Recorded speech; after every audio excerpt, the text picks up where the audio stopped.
Usually with shootouts, you take the bikes from the same capacity, from the same class, and put them up against each other, which is kind of makes a lot of sense.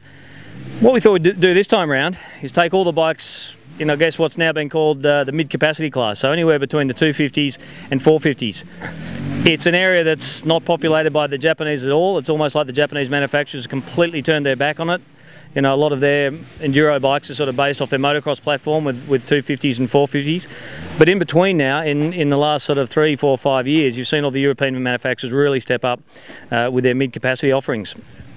So we're out here at Damien Smith's Gillaby test track facility. Fantastic place where we've got grass track, tight enduro loop and all sorts of trails up the hill. Scotty Keegan's place is just nearby, and it gives us a really good opportunity to test these things. So we've got a range of test riders ranging from pro motocrossers to Jess Gardner, ISDE and winner, Jeff Ballard, legend of the sport, Damien Smith, of course, the owner of the property, and Scotty Keegan, both of whom are now on with the Team Husqvarna Enduro outfit.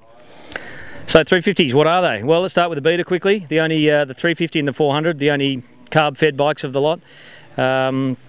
Italian, and they're also coming in the cheapest of the range. I think just under $12,000 for the 350. The 400, the only 400 now in existence in the class basically. KTM discontinued their 400 shortly after they brought in their 350. You've then got, of course, the KTM, one of the biggest selling enduro bikes in the country. The 350 EXCF sells about 800-900 units a year.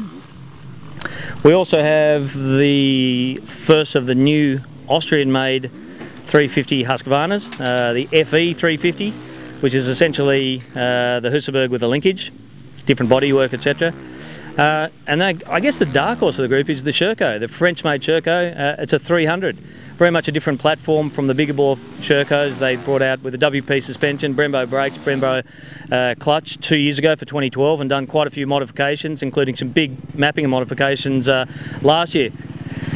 So it was really interesting getting a whole lot of very, very different bikes together, and you know, so it's not about which one necessarily had the most power, or you know, because obviously they're all different capacity bikes, and you'd expect that. But what we've tried to do is sort of take them into the bush, take them in the tight terrain, take them on some open terrain, and kind of look at their all-round performance. So mid-capacity enduro bike shootout, May issue of Transmoto, on sale early April. Go get it and check it out.